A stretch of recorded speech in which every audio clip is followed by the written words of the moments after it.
తయారు చేయాలి, లేకపోతే ఏమైనా వాడాలని.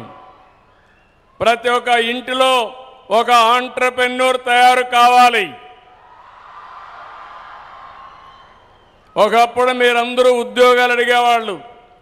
నేను మొట్టమొదటిసారిగా ఎమ్మెల్యే అయినప్పుడు చూశాను.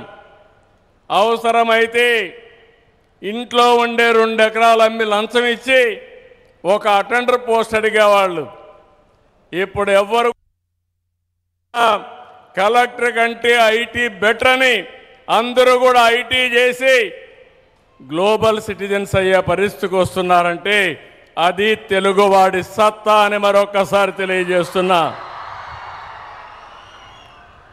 అందుకని ఈరోజు ఈ అమరావతిని మీరు ఒక్కసారి ఆలోచిస్తే మనం 2వ తారీఖు మాట్లాడుకుంటాం కాబట్టి నేను ఎక్కువ విషయాలు ఇక్కడ మాట్లాడను. కానీ ఒకే ఒక విషయం కోరుతున్నా మిమ్మల్ని అందరినీ. We are all in a inspiring time. ఎప్పుడూ లేనన్ని అవకాశాలు మన దగ్గర ఉన్నాయి. మీరు అనుకుంటే అది సాధ్యం. ఒకప్పుడంతా కూడా బాగా చదవాలని తపనుండేది. చదువు ముఖ్యం, అది నాలెడ్జ్ మాత్రం ఇస్తుంది. కానీ చదువుకున్న నాలెడ్జ్ని అప్లికేషన్ చేయాలంటే వినూత్నమైన పద్ధతిలో ఇప్పటి నుంచే మీరు ఆలోచించాల్సిన అవసరం ఉంది. ఈరోజు ఇక్కడుండే పిల్లలందరూ ఒక మంచి యూనివర్సిటీలో ఉన్నారు.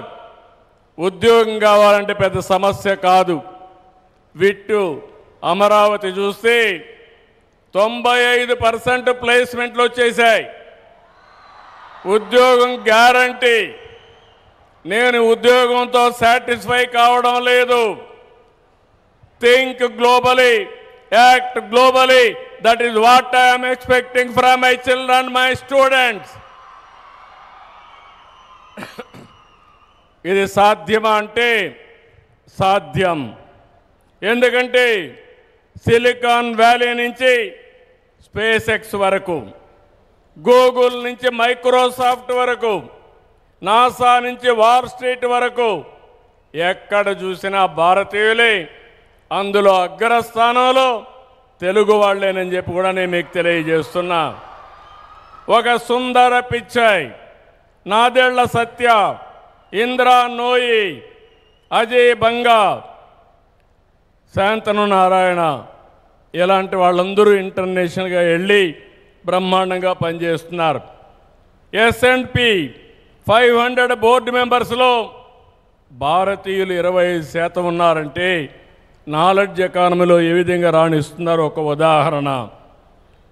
గ్లోబల్ కెపాసిటీ సెంటర్స్లో దగ్గర 13 నుంచి 15% మన వాళ్ళే ఉండే పరిస్థితికి వచ్చారు.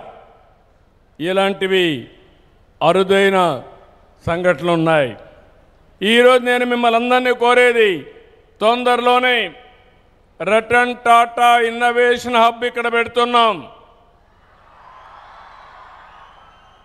5 జోన్స్లో విశాఖపట్నం కేంద్రంగా, విజయవాడ కేంద్రంగా, తిరుపతి కేంద్రంగా, అనంతపూర్, రాజమండ్రి కేంద్రంగా 5 జోన్స్ పెడతాం.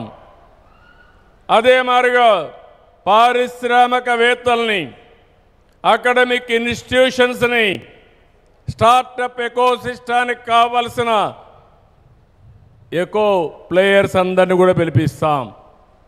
నా ఆలోచన ఒకటి, ఈరోజు ఆంధ్ర రాష్ట్రంలో ఉండే ప్రతి ఒక్కరు కూడా రాబోయే రోజుల్లో ప్రపంచం మొత్తం సేవలు అందించే సిటిజన్స్గా తయారు కావాలని నా కోరిక అని చెప్పి కూడా నేను మీకు తెలియజేస్తున్నా. ఒక ఉదాహరణ మీకు చెప్తున్నాను. ఈరోజు వాట్సాప్ గవర్నెన్స్ ఉంది. ఒకప్పుడైతే ఏ చిన్న పని కావాలన్నా ఎంఆర్ఓ ఆఫీసుకు పోవాలి. క్యాస్ట్ సర్టిఫికేట్ కావాలన్నా, డేట్ ఆఫ్ బర్త్ కావాలన్నా, నేటివిటీ కావాలన్నా అన్నిటికి వెళ్ళాలి. అన్నెసరీ సర్టిఫికేట్లు అన్నీ ఇచ్చేవాళ్ళు. స్టూడెంట్స్ కూడా గంటల తరబడి